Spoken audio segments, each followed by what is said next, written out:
So I don't have a ramp, but I'm about to do a 2.5-inch lift on my 460 here. And I wanted to kind of get an idea of exactly how much articulation I have right now. So I just have these little blocks that I've put underneath there, or the tiny little ramps that you might get from a, you know, like a parts store or whatever to do some service work. I'll measure exactly how tall they are, but they're not that tall.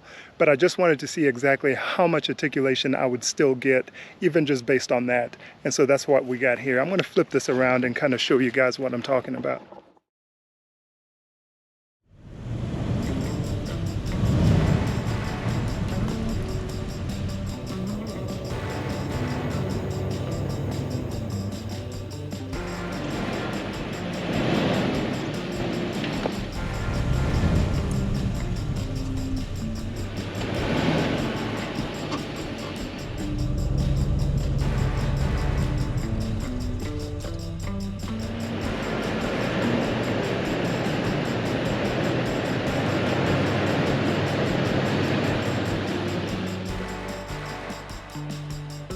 Here's the truck right now as it stands, and you can see there's quite a bit of articulation on the back, but the beauty of that is that this 460 still comes with a solid axle in the back.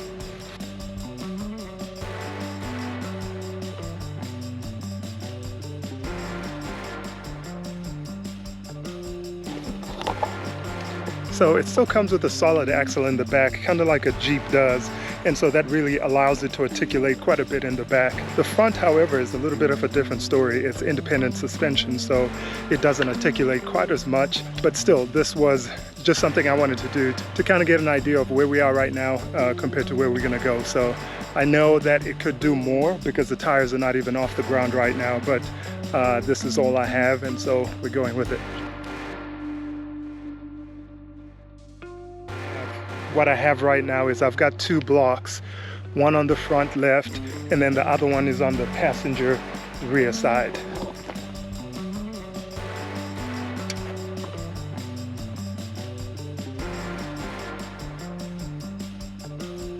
From the top of the wheel, 11 inches.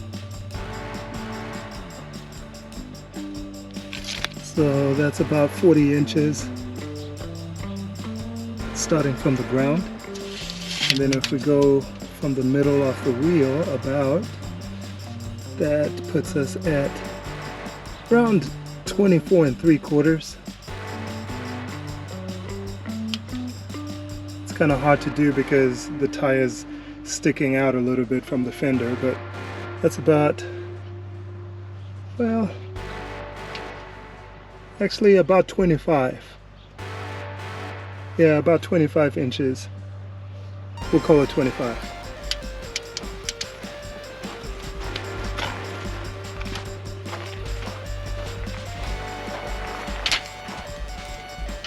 And you can see this one's tucked in there pretty good.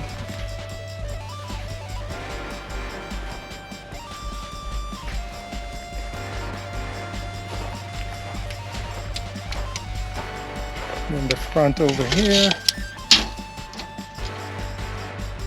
is about 36 inches from the ground.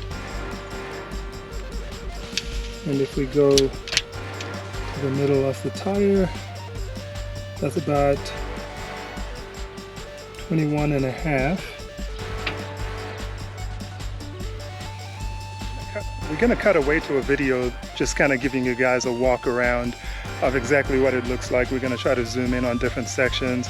We're gonna go to the sides, and then we're gonna go to the back, front, and hopefully that kind of gives you guys a little bit more information of what everything looks like.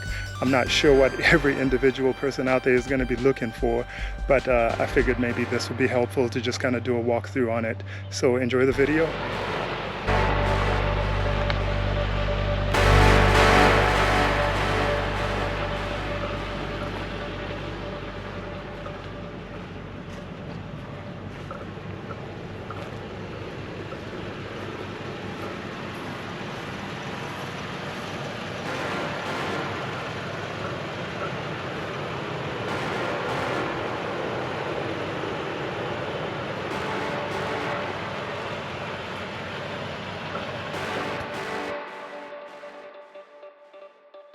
So I got an idea. I don't know if it's foolish or a little bit more brave, but I figured I'd put some stones or some landscaping bricks or pavers in front of that ramp so I could get a few more inches out of that. So this is what I'm going to show you guys now, and we'll kind of measure that and see what we're getting out of that.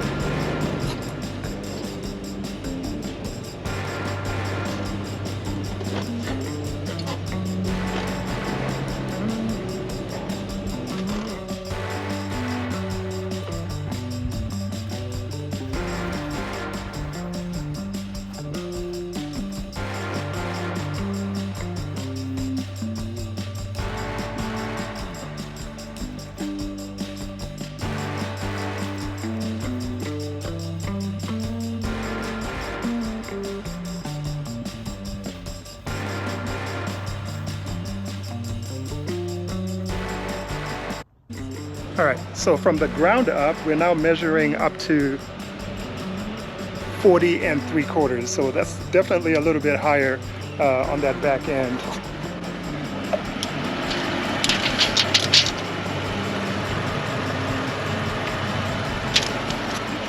So the landscaping bricks are about 11 inches high. So definitely higher than that 6. That's about double what we were getting out of that block, which was about 6.5. So we're now up to 11. So that's pretty good.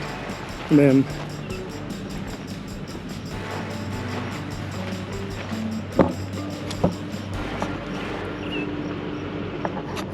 so we're definitely tucked in a whole lot more on the opposite side of where we got the obstacle. Check it out.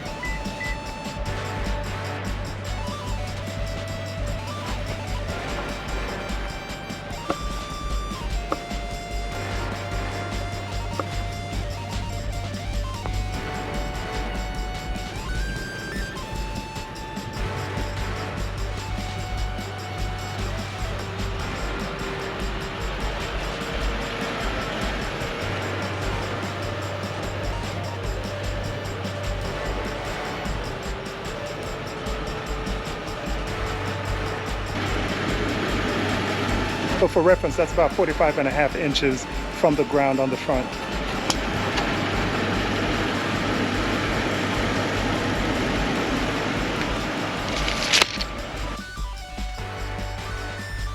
So that's that back, and it's still solidly off the ground. I feel like I could go another, I don't know, inch, 2 inches, 3 inches before that actually got off the ground. So some pretty good articulation on that.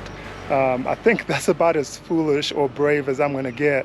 I'm going to take it back down now, and hopefully I don't totally miss the ramp and ruin it, but I'll have the camera recording just in case.